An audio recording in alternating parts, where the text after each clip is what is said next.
I'm Roman Yossi of the Nashville Predators. I'm Dante Fabro of the Nashville Predators. This is Philip Forsberg of the Nashville Predators. I'm Colton Sissons of the Nashville Predators. I'm Eustace Aros of the Nashville Predators. You're listening to the Renegades of Puck with Crazy Charlie. Welcome to the bunker. Welcome to the Renegades of Puck podcast. I'm your host and captain, Crazy Charlie Saunier. And before we get started on the No Half Step in hockey coverage, first, let me direct you to our home website, renegadesofpuck.com. Once you go to renegadesofpuck.com, you'll learn everything you need to know about the show. Once you're good and educated about the show, well, that's when you can click on that merchandise tab. That's going to take you straight to our classic logo tee, our pride logo tee, all of our different special event t-shirts, and so much more. All the gimmicks you've come to know and love and expect from the Renegades of Puck are all still available in our online store. Socks, throw pillows, wall arts, bed sets. You can outfit your entire person or your entire home, and we sure would appreciate if you would do that. Something like 85 different gimmicks with our logo on it. That means we've sold out so that you can buy in. Social media is of critical importance to this operation, so please listen up, and this is how you can support the cause. We are on Threads. We are on X. We are on Instagram, TikTok, Facebook. You can find us on all of those different social media platforms, so please hit us up, give us a like, a follow, and help along with the conversation. Spread us around on all of the different social media platforms. Whatever it is you prefer, you can find us there. Just search Renegades of Puck. YouTube, sure to appreciate all of our recent subscribers. Thank you so much for helping with that. That's where you'll find our game previews, our game recaps, all of our different individual analysis segments, and full episodes of Renegades of Puck TV. So check it out on YouTube. Give us a subscription and turn on those notifications today. We sure do appreciate everybody helping us out on the video platform. Now, the audio platform podcast doing tremendous. The Full Press Predators podcast on the Full Press NHL network. Over 6.6 million downloads and replays for the entire year of 2023. And we are so proud of those numbers that we are achieving right now. We have gone from local to global this year, and we are very appreciative of all of our listeners out there and everyone working behind the scenes so incredibly hard at the Full Press network. We really do appreciate everything that you do. We like to say stick taps, love, and respect. You can find us on numerous podcast platforms. Just search Spotify, check out Google, check out Stitcher, check out Amazon, and several others. Just search Renegades of Puck on your preferred podcast platform today, and you'll find the latest episode. Venmo, that's how you can support your Renegades of Puck financially. You can make a donation by scanning the QR code that is currently on your screen, or you can get in business and become a sponsor of the Renegades of Puck.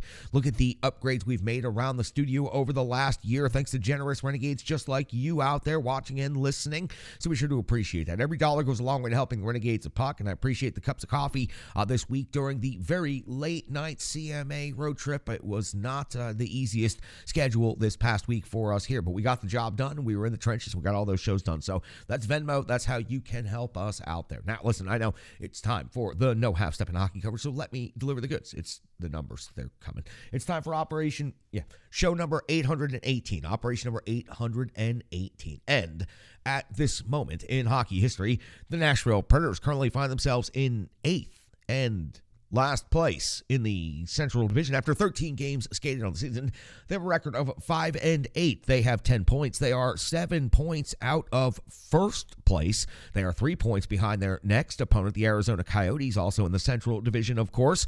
And they are tied with the Blackhawks with 10 points. We'll go down the entire Central Division here in just a second. But the Preds currently find themselves in 8th place in the Central Division. We'll start at the top of the Dallas Stars at 17 points, a record of 8-3-1. They've skated in 12 games. The Avs in second place have skated the same number of games, and their record is 8-3-0. They also have 17 points. The Winnipeg Jets have skated in 13 games, 7-4-2, have 16 points. They are residing in third place. The St. Louis Blues are in fourth place with 13 points. The Arizona Coyotes have 13 points. Minnesota is at 12.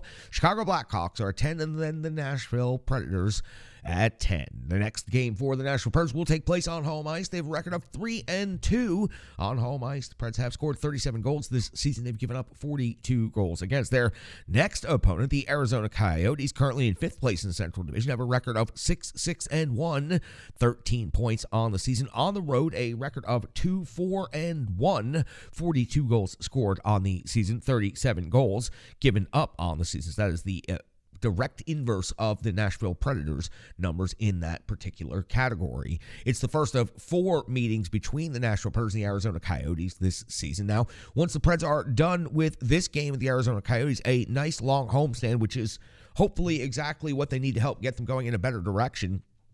Tuesday, first game of the year against the Anaheim Ducks at Bridgestone Arena. Saturday, the Chicago Blackhawks in town, first meeting of the year between these two teams as well. And then the 20th of November, Colorado Avalanche at Bridgestone Arena. The 22nd of November, the Calgary Flames at Bridgestone Arena. And the 24th of November, the Preds' next road game in St. Louis. Now, I mentioned 4 regular season games between the Preds and the Coyotes.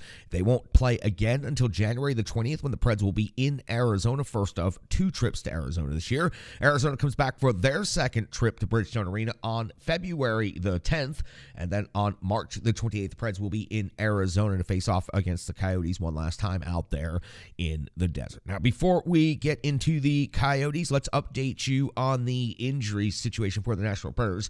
We do have some updated info from the end of the road trip.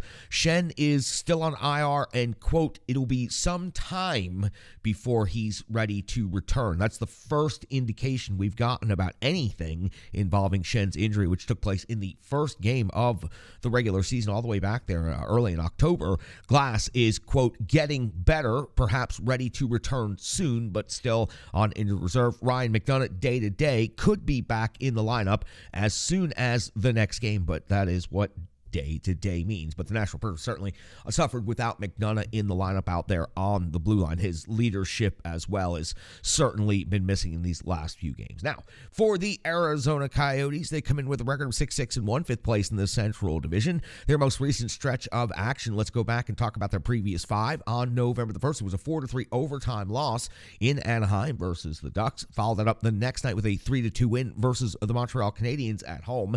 That's a tough back-to-back right there. 11-4, it was a 5-3 loss versus the Winnipeg Jets. On the 7th of November, a 4-3 shootout win versus the Seattle Kraken. And most recently on November the 9th, a 2-1 loss at St. Louis. Vejmelka took the loss in that one, 31 out of 33 in that game. When it comes to the matchups in the NHL rankings between these two teams, the Nashville Predators' goals for has been steadily dropping over the course of the CMA road trip.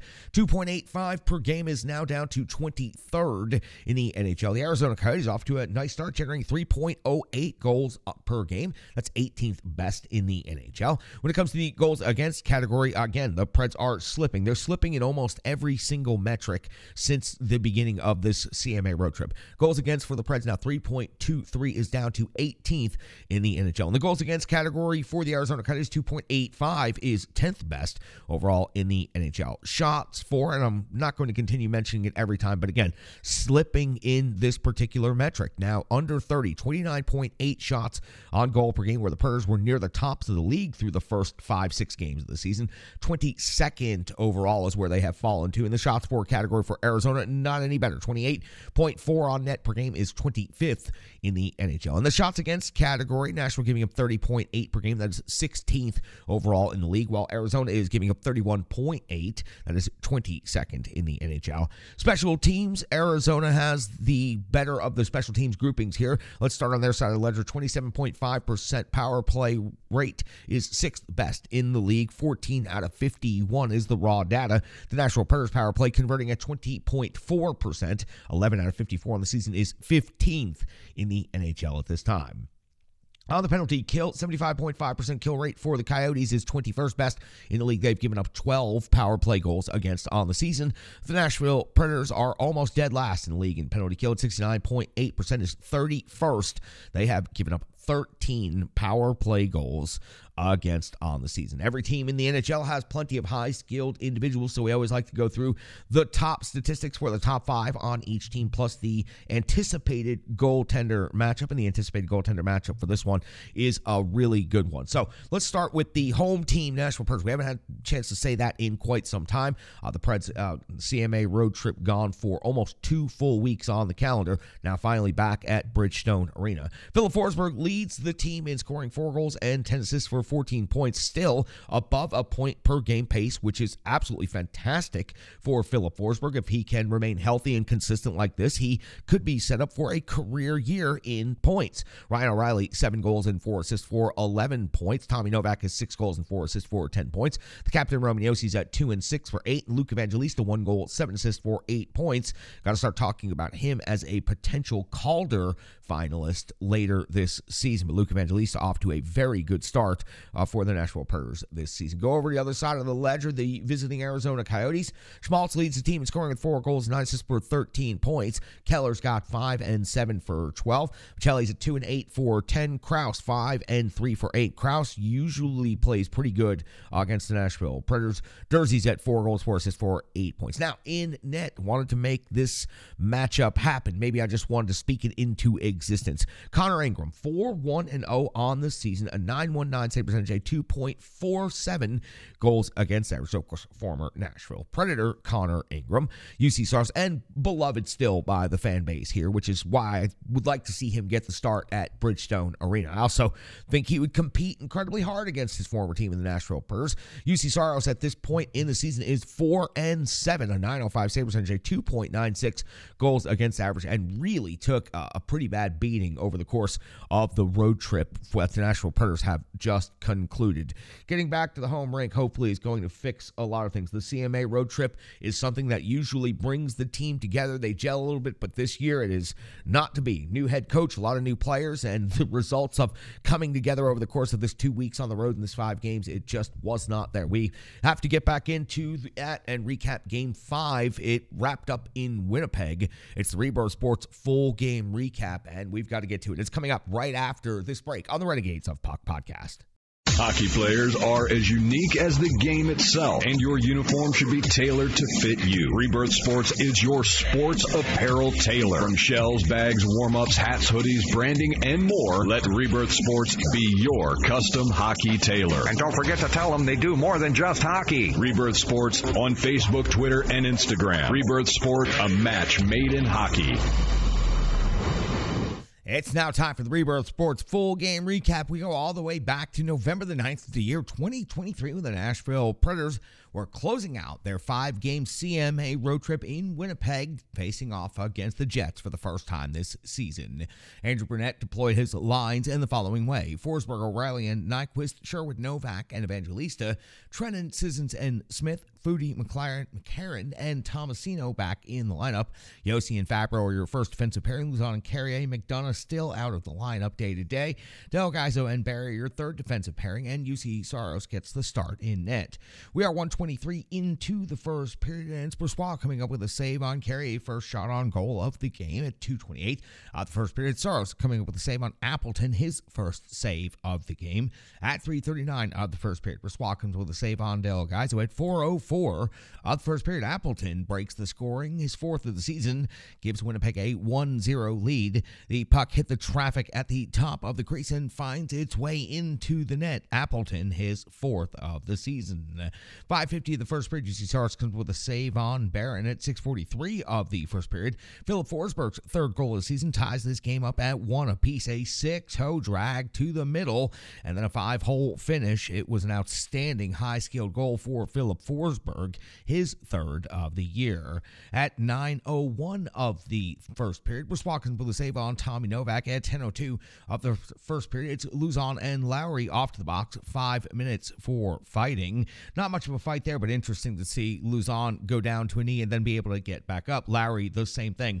Kind of an interesting gentlemanly portion to the fisticuffs. 10:22 of the first period, Saros comes with a save on Iafallo. 12:20 of the first period, Brossoit comes with a save on Sherwood at the top of the crease. 13:05 of the first, Brossoit comes with a save on McCarron's backhand. At 16:11 of the first period, we see Cole Smith off to the box for 2 + 5 + 10, while Lowry is only going to get 5. Cole Smith, for some reason, decided to jump Lowry. You can't do that. Dropped his gloves before he even asked him if he wanted to go. Not very gentlemanly like conduct right there, and that'll get you that extra couple of minutes. So the Nashville Predators find themselves short-handed suspended and without Cole Smith for 17 minutes. UC Saros on the penalty kill situation comes up with a save on Morrissey and then comes up with another save on Connor. At 18:01 of the first period, Saros comes with a save on Ehlers, 19-minute mark even. Saros comes with a save on Kupari at 19:57. Saros more work, a save on Scheifele. At the end of the first period,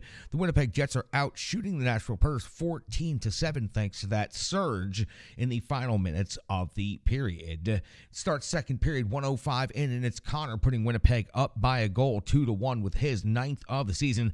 It was a one-time scooper from the slot. He was wide open and had plenty of time to pick his spot, and did he ever. 2-1 Winnipeg Jets, but 3:48 changed the score again to 3-1. Now it's Connor again now with his 10th goal of the season. He carried the puck through the zone with incredible confidence and patience, and then finished with the backhand after UC Saros was down and out of the play. A highlight reel goal for Connor. Again, you have to give him all the stick taps for the patience that he carried through the zone and just the confidence that he exuded while doing it. 3-1 now on Connor's 10th of the season. At 4:51 of the second period, Saros comes with a save on Perfetti.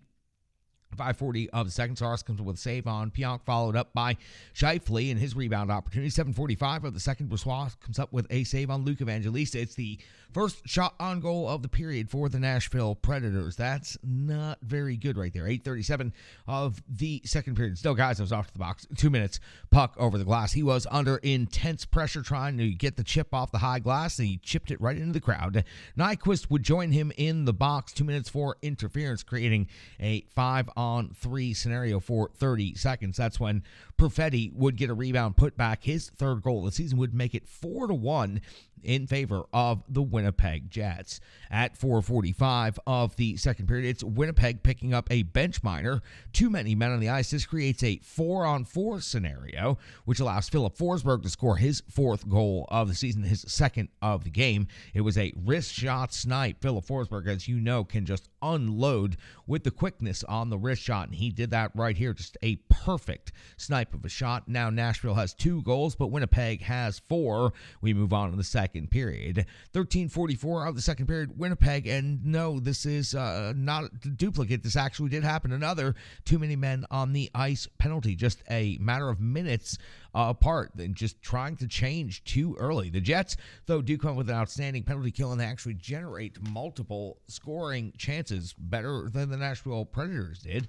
At 16:22 of the second period, it's Saros coming up with a save on Iafallo. At 16:41, Connor hits the post and rings the iron. 17:44 of the second period, Brossoit comes up with a save on Roman Josi with the kick out of the leg pad. 18:44 of the second, Brossoit comes up with a save on Sherwood. 18:53, Brossoit comes up with one more save, this time on O'Reilly. We hit the end of the second period, and Winnipeg is out shooting Nashville 28-15. We go to the clean sheet in the third period, and it's 2:50 into the period when UC Saros comes up with a save on Iafallo, plus the follow-up by Scheifele. Winnipeg already buzzing again in the third period. 3:30 of the third period, UC Saros comes up with a save on Kupari at the 5-minute mark of the third period. Brossoit comes up with a save on Foudy at 5:43. Brossoit comes up with another save on Nyquist at 6:43 of the third period. It's Ehlers off to the box. 2 minutes for holding the stick. Now, the Nashville Predators power play again for another opportunity, unable to generate any scoring chances, and the best scoring chances would come from the Winnipeg Jets. As a matter of fact, a bit of a mad scramble in the situation. At 9:09 of the third period, it's Dillon off to the box. 2 minutes for slashing. So the Nashville Predators back on the power play again. Brossoit would come up with a save on O'Reilly. Then as O'Reilly's chasing the rebound down, he goes ahead and picks up a penalty. 2 minutes for interference. This ends up creating a 4-on-4 scenario for 1 minute and 3 seconds. Nothing else would happen during that special teams exchange, so we go back to 5-on-5 hockey. And at 11:34 of the third period, that's where we find UC Saros coming up with a save on Pionk at 12:51 of the third period. Dillon picks up his 3rd goal of the season. It was a long shot with some flyby traffic. Now listen, this was kind of a weird situation. The referee emphatically came in and ruled this a no-goal, waved it off. the broadcast went to the television timeout, and when the broadcast returned from the television timeout, the head coach, Andrew Brunette, was having an intense discussion with the head official and seemed like the whole officiating crew, and been changed during the TV timeout to a goal. On the replay, it was obvious that disallowing that goal initially for goaltender interference was the wrong call by the referees. They got it right during the TV timeout. It just wasn't convenient for the Nashville Predators or their head coach, but it was the right call in the end. So let's go back to it real quick. So at the 12:51 mark of the third period, Dillon's long shot with some flyby traffic initially ruled a no goal and then overturned by the officiating crew makes it 5-2 now in favor of the Winnipeg Jets. Chaotic situation. Took a few minutes to get figured out right there, and obviously left the head coach Andrew Brunette very upset. 5-2 though now in favor of the Winnipeg Jets. 14:02 of the third period. It's Perfetti's off to the box. 2 minutes for hooking Nashville Predators back on the power play again. Brossoit comes up with a save on Forsberg, then comes up with another save on Luke Evangelista. Then at 16:16, just after the power play, we see Philip Tomasino getting his first goal of the season.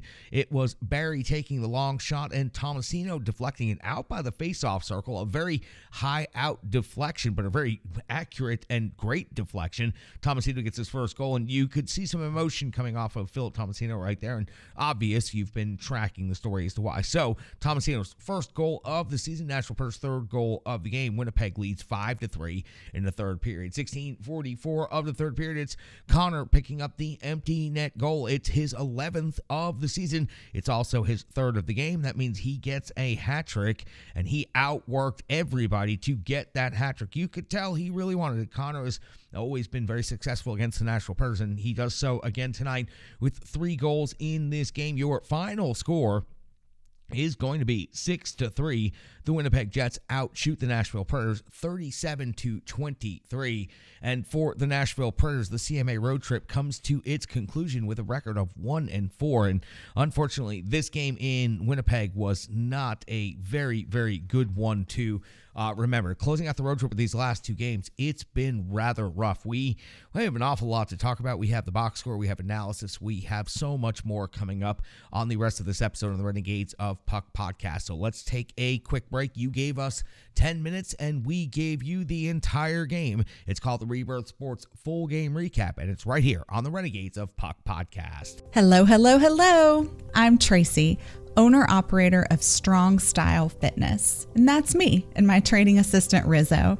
And we are here to bring you fitness that meets you where you are by offering circuit classes, bar-inspired classes, Tabata workouts, boot camps, guided stretching, and more, all taught by a certified personal trainer, me. To learn more, go to our website, strongstylefit.com. Subscribe on YouTube at Strong Style Fitness. Follow on social media at Strong Style Fit. But most importantly, let's get you moving. It doesn't matter if it's your first workout or you've been doing it for years. Strong Style Fitness has the workout that meets you on your journey and helps you along the path to a happier, healthier life. I understand where you've been, what you were going through, and where you were going, and I want to take you there. We'll see you on the mat. Mwah. Welcome back in Renegades of Puck podcast. UC Saros finishes Game 5 of the CMA road trip, taking the loss. 5 goals against, 31 out of 36. Heavy work, heavy traffic, not much support. You could say that throughout his performances and appearances throughout this road trip. It really was tough for the starting netminder of the Nashville Predators. There was no chance to steal this game. The Nashville Predators just did not play incredibly well in front of him, and UC Saros was not as sharp as you would anticipate as well. So overall, UC Saros 31 out of 36, 5 goals against, and wow, just another tough night for the starting netminder of the Nashville Predators. And now record falls to 4-7 on the season, and the rest of the numbers are, well, I mean, they're not great. But Nashville Predators, a big long homestand coming up. Hopefully, they can right the ship in several of these metrics. Now, Philip Forsberg, here's a positive. We can talk about 2 goals in this game. His first multi-goal game in a long time. Certainly the first of this season. 3 shots on goal and 20-51 time on ice. Philip Forsberg's goals goals were high-skilled, and that is great to see. He has definitely been warming up. I don't know if it's heating up, but it's a different year for Filip Forsberg at this point in time. 4 goals, 10 assists. Now, listen, we've waited till the 30-game mark of the season for Filip Forsberg to get to 4 goals, more than once in his career. So you have to point that out and say that he is beginning to get to the production to where, you would like to see. And he always has a better second half of the season. That's why Phil Brewery and whatever the hell people want to call it is a thing. 10 assists, though. The 10 assists is important. 14 total points, more than a point per game. If Filip Forsberg is in his getting warmed up portion of the season, then he could be seriously on his way to a career. But the 2 goals in this game, very impressive. Good stuff. That toe drag to the middle and 5-hole finish was absolutely wicked goal right there. Just wicked. Philip Tomasino scores a goal in this game. First of the season, let out some emotion, let out a roar, and you can tell that he's feeling it. He's been under a lot of pressure. He's received critiques and criticisms from me and from just about everybody else out there. I have expected Philip Tomasino, I was going to say anticipated, but expected is a harder, better word. Expected him to, by this point in his career, be a full-time mainstay in the Nashville Predators lineup. Now, playing on the 4th line, playing with, let's face it, inferior offensive players is not going to help Philip Tomasino get to where he needs to be. But Philip Tomasino took advantage of this opportunity and scored a goal. And even though it would be considered by some to be a non-important goal, I'm not going to use the words people like to use. There's no such thing as a garbage goal in the NHL. If you score one in the National Hockey League, you don't deserve to have it called such a thing. Philip Tomasino's first goal of the season, certainly not the first of his NHL, and hopefully this is the beginning of some real positivity for Philip Tomasino, because I feel like he's the one so far kind of getting a raw deal in this new Nashville Predators makeup. But he's got to earn his way back to the lineup. That goal certainly should have given him another opportunity. Del Gaizo, another positive right here. He picks up another assist. 3 straight games with an assist. And we all know, and we've all seen, and we've all watched all of the pieces the broadcast has done around Del Gaizo's NHL debut and how hard he's worked and all the things around his family. It's been a great story, and he is putting up the results. He's really earning his time out there. And listen, it's going to make things tougher. Do I think Del Gaizo is going to get to remain with the Nashville Predators once McDonough is healthy, once Schenn is back healthy? Probably not, because Alex Carrier and Dante Fabro are also stepping up and playing great hockey. But I am saying the defense core suddenly got a little bit more competitive, and Del Gaizo is really, he's been a tremendous player at the AHL level, and now 3 assists in 3 games at the NHL level. You got to give him stick taps for that. He hasn't looked overwhelmed. He's put up some really big defensive shifts in important moments. It's not been perfect, but he has certainly been out there trying and putting in a good effort, and his enthusiasm for being in the NHL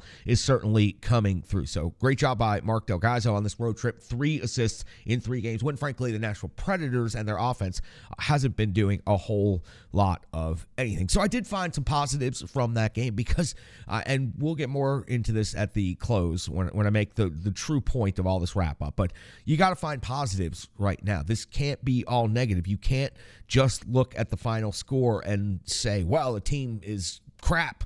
You have to look deeper into that, and you have to find certain positives, and there are positives happening out there. This was a big negative for me. Cole Smith, usually quite disciplined with his physical play, but 17 penalty minutes, it just gave the Jets fuel, and it was really late, and I made that note, and I forget it. Smith does not need to grab a guy from behind with his gloves already dropped, spin him around, and jump him. First of all, you took a beating. That was maybe the worst part of all. But then you put the Winnipeg Jets on the power play, and you really fueled them up. And it was no doubt in that fight how easily a decision that was. I mean, Cole Smith just got knocked on his ass. But 17 penalty minutes, it takes him out of the lineup for almost 1/3 of the game. It gives the opponent's power play, and honestly, it gave the home crowd and the Jets some fuel and some fire and some momentum, and the Jets really were a different team after that. It was the second fight of the first period. It was an unnecessary fight, what that was, and that's why the instigator got called. But for Cole Smith, he can't be caught in that situation. That was just going too far. He deserved the instigator. It was called appropriately and properly, but it was just a bad move, bad timing, and sometimes you want to get in a fight to get your own team fired up. Well, you got the Jets fired up by getting knocked on your ass after making a really, really bad decision. Where was the power play? Look, Philip Forsberg out there for 650 of power play time. Evangelista 636. Nyquist 529. O'Reilly 629. Roman Josi 818. Where was the Nashville Predators power play? They looked atrocious in this game, constantly turning the puck over, giving up scoring chances against. UC Stars had to make 3 shorthanded saves in this game, but it was more than that. I mean, the power play was just bad. Now falling to 15th in the NHL, 20.4% conversion rate. There's too many skilled players on this Nashville Predators team to allow that to happen. You also had Ryan O'Reilly take a penalty on the power play. It was a discombobulated power play the entire evening in Winnipeg. The Nashville Predators got to tighten that up. It just wasn't working in any way, shape, or form. Oh, that's going to do it for the analysis portion from me, but we've got so much more coming up. We've got the cold, hard numbers, the box score coming up. Brian Baston's back in the trenches. I also got a little bit of Spartans preview coming up before we finish up this show, but let's hear from Stripe Digital, and let's take a quick break right here on the Renegades of Puck podcast. The digital environment can be quite intimidating, time-consuming, and cumbersome, especially with all those other areas that need attention at your business, and that's why Stripe Digital Solutions is here to help. I know, because that's exactly what Stripe Digital Solutions did for me and the Renegades of Puck. From designing my home website and helping me create my merchandise to special event posters, brand building, and social media management. But it's not just that, it's so much more. Stripe Digital Solutions has helped me every step of the way. From startup to full-time operation, Stripe Digital Solutions has been there to assist and advise every single step of the journey. In today's fast-paced world, the path to success is having a strong digital partner, and nobody is better in the trenches than Brandy and Stripe Digital Solutions. Get the solution before it's even a problem with Stripe Digital Solutions. Welcome back in. Time to run down the box score. Philip Forsberg scores 2 goals in this game. Your first time Philip Forsberg has had multiple goals in quite some time. Philip Tomasino also scores a goal in this game, his first goal of the season. On the assist side of things, Tyson Barrie leads the Nashville Predators with 2 assists in this game. Del Gaizo also had an assist on the defensive side of things. Nyquist chips in with an assist on the forward side of things, the only assist from any of the forwards. When it comes to shots on goal, 3 was the highest number eclipsed by any Nashville Predators player. Forsberg had 3, O'Reilly had 3, Sherwood also had 3. Other than that, not nearly enough shots on net. That's why the Nashville Predators are falling so far league-wide in that particular metric. When it comes to block shots, no surprise to see Alex Carrier leading the team with 3. The captain, Roman Josi, also chipped in 3. Dante Fabro had 2. Nobody else had more than 1 on the team.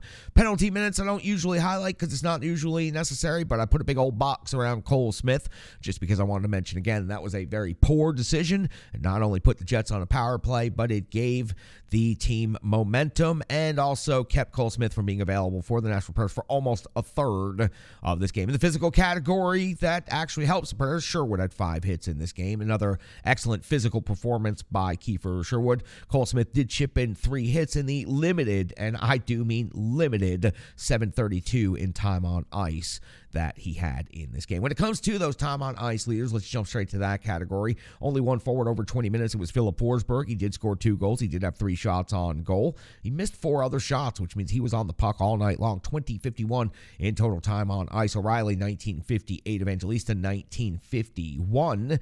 We go down to the defenseman, and of course, it was Captain Roman Josi leading the team in total time on ice at 28:47. Damn near half of this game. When it comes to power play time, Roman Josi also led the team in total time on ice, 8:18, but it was rather ineffective with the man advantage. I mentioned already 6:50 for Forsberg, 6:36 for Evangelista, 6:29 for O'Reilly, and 5:29 for Tommy Novak. Just not good enough on the power play in this game. Preds shorthanded time on ice leaders, Yakov Trenin at 2:41, Alex Carrier on the defensive side, 3:45, and Dante Fabro at 36. UC Saros in net, 31 out of 36, 5 goals against. Empty netter doesn't count against the starting netminder. Power play saves, 7 shorthanded saves, 3, so 10 special team saves out of his 31. So a very, very busy night for UC Saros in net, and the Nashville Predators just don't get it done. They had opportunities. They were tied in the first period, but they were unable to get things done. You know who I really need to hear from? Because that's going to do it for the good, cold, hard numbers of the box score. But back in the trenches with us, it's Brian Baston. He runs the Renegade Analytics desk. He's got the numbers you need to know in the charts. See, it's been so long, I've screwed it up. He's got the numbers you need to know and the charts you need to see. Brian, take it away. Great to have you back. Well, Nashville's northern road trip concluded tonight in Winnipeg, and the ugly 6-3 loss being the second straight game where the Predators looked completely outmatched. The team went 1-4-0 on this road trip, the lone win coming against Edmonton, a result that was just as surprising as the Oilers' continuous disastrous start that they've had, which has culminated so far at least with a 3-2 loss to the now 2-win San Jose Sharks. But this is what rebuilding is supposed to look like, right? The team is 5-8-0, which is good for 29th in the NHL and dead last in the Central Division.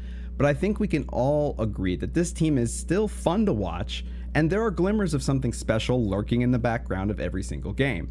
We've seen things like Ryan O'Reilly taking charge of the team offensively from the moment he arrived, the fun success of the Admiral line of Tommy Novak, Luke Evangelista, and Kiefer Sherwood, and the effectiveness of the Alex Carrier-Ryan McDonough pairing, which we'll hopefully see again soon. But there's been one other player who's been quietly coming back into his own, and he should probably be of no surprise to any of you, and he's the topic of tonight's One Big Stat. Filip Forsberg. Despite the loss, he did score the first 2 goals in tonight's loss to Calgary, but despite tallying just 4 goals on the season, he does lead the Nashville Predators in points with 14. He also leads the Nashville in power play points with 6, 1 goal and 5 assists, which is actually good for 7th in the NHL. And we've seen how effective he's been alongside Ryan O'Reilly as well. And despite how bad this road trip may have looked, nobody has really played better in this last stretch than Prince Philip himself. In the last 6 games, Forsberg has 3 goals and 10 points, getting a point in 5 of the last 6. His effort has been on display as well. He had a full 55-second shift against Calgary, where he skated probably about 450 feet, making tough plays on both ends of the ice, blocking shots, stealing, winning puck battles, making shots, carrying it into and out of the zone. And that 200-foot game really has been another place where Philip has started to thrive. He currently has a 60% expected goal share at 5-on-5, meaning that Nashville is creating a ton of quality with him on the ice, both by creating offense and limiting shot quality against. Now, sure, Forsberg's line of 4 goals and 10 assists kind of feels like a slump for Filip Forsberg, the one that we're used to, and I'm sure he'd also definitely like to see more goals in the net soon. But he's averaging over a point per game. In fact, he averaged over 2 points a game in this last 6-game stretch, and he's gotten better every week of the season. If he could put up great numbers in the midst of a horrible road trip, you can only imagine how good it's going to be now that they're back in Nashville and only have 3 home games over the next 8 days. I think a well-rested Prince Philip is going to be great for the Nashville Predators, and why this team may not get back into playoff contention anytime soon. I think Filip Forsberg is going to continue to prove the value of his new contract and what he brings this team as really the offensive centerpiece that this team is going to be built around, with new GM Barry Trotz. So that's tonight's One Big Stat. Back to you, Charlie. Great to have Brian Baston back in the trenches with the Renegades of Puck, running the Renegade Analytics desk. That's going to do it for this particular show as far as the Nashville Predators and the CMA road trip. And I'm just going to close out the Predators talk by saying it's a process. It's a very frustrating process, but it is a process, and I think that everybody needs to just be a little bit more patient. There's some good things happening, there's some bad things happening, and right now it's very inconsistent, and the Preds, who were pushing the pace of play and bringing the offense and getting tons of shots on goal and high danger scoring chances the first 10 games of the season or the first 8 games of the season, are not the team that's been out there on the ice the last few games. Now, they can get this fixed and corrected. Maybe getting back on home ice is exactly what they need, but everybody needs to understand that we're 13 games into a rebuilding team with a new head coach and a bunch of new players and a bunch of youth getting their opportunity at the NHL level for the first time. It's not going to be consistent every night. So for the Nashville Predators, that's what they need to continue to work on. I think they're going to continue working on that. But again, I just need to repeat again, this is why I'm not so worked up after this game. Last game I was worked up because the effort wasn't there. I didn't feel like the team was trying. I see Philip Tomasino scoring a goal and roaring late in the third period. I see Philip Forsberg adding a goal late in the third period. I see the Preds still competing in the third period of this game. I didn't see that in the previous game, so that upset me. But it's a process, and you're going to feel frustrated at times, but you have to find the positives with the youth on this team and what players are doing and see the bigger picture and the longer picture. Everybody knew going into the season that it was going to be a very, very long season, and there was going to be a lot of moving parts. And for the Nashville Predators, competing, playing hard each and every night, playing hard each and every shift, not necessarily the results is what matters. That's what we're trying to present to you and cover to you more. At times, we're going to get frustrated just like you, but that's more about effort, more about individual players making mistakes. The team is growing. They're learning. It's a process. It's a frustrating process. Just be patient is all you can do for now. What the Nashville Predators have at GM, at head coach, and at players is more than likely what they're going to continue to have moving forward, unless the Edmonton Oilers really, truly do want to blow up their team and send a lot of high-quality players to the Nashville Predators for UC Saros. That rumor is picking up more steam, but I think it's more just because it's fun for people to talk about, play armchair GM, make fantasy trades. I don't see any reality where Leon Draisaitl gets traded to the Nashville Predators for UC Saros, but I didn't see other things that happened in the past for this Nashville Predators team. So I'm not going to say it's completely impossible. I'm just going to say I think it's highly unlikely. All right, that's going to wrap up the Preds coverage. But before I get out of the bunker here, I wanted to talk to you about Nashville Spartans hockey. Nashville Spartans, the Road Warriors, finally back at the Gary Force Acura Ice Arena. Cannot wait. Got a meet and greet this afternoon, all set up at Mill Creek Brewery. And then we're headed on over to Gary Force Acura Ice Arena. The Dan K Show is in town. The USPHL Brass all in town to see the Nashville Spartans take on the Metro Jets. The Nashville Spartans, after 20 games played, are in first place in the Great Lakes Division. They have a record of 16-3-1 and have 33 points on the season. They've scored 122 goals. They've given up 45 goals against. They currently have a 14-point lead over the third place Metro Jets, who they'll be taking on for 2 games this weekend. Now, in fairness, the Metro Jets have only skated in 11 games, while the Spartans have skated in 20, and the Jets have a record of 9-1-1. The only teams that have beaten the Metro Jets this season, Toledo was able to defeat them in overtime 5-4, and then the MJDP defeated them 3-2 in regulation. But they have 19 points, 14 points behind the Nashville Spartans, but 9 games in hand.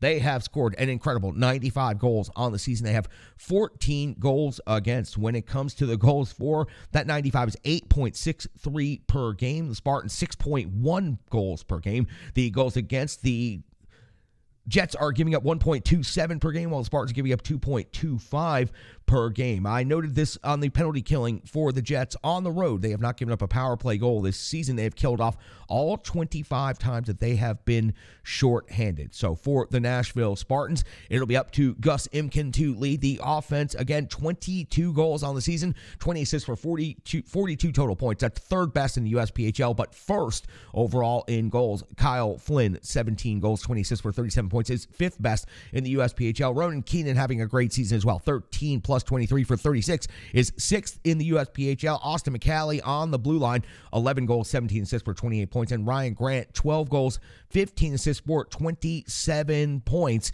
It's going to be an incredible Great Lakes Division matchup this Friday and this Saturday night. Nashville Spartans and the Metro Jets. Very much looking forward to being back on the headset. Looking forward to having my good friends, the Dan K Show, here in town. They're going to be in the perch with me calling the game later tonight. Going to be a great night of hockey in the USPHL Premier Division. Make sure you check us out on Flow Hockey or check out the next episode. I'll have a full recap of everything that happens between the Spartans and the Metro Jets. That's going to do it for Operation number 818. Show number 818 is in the books.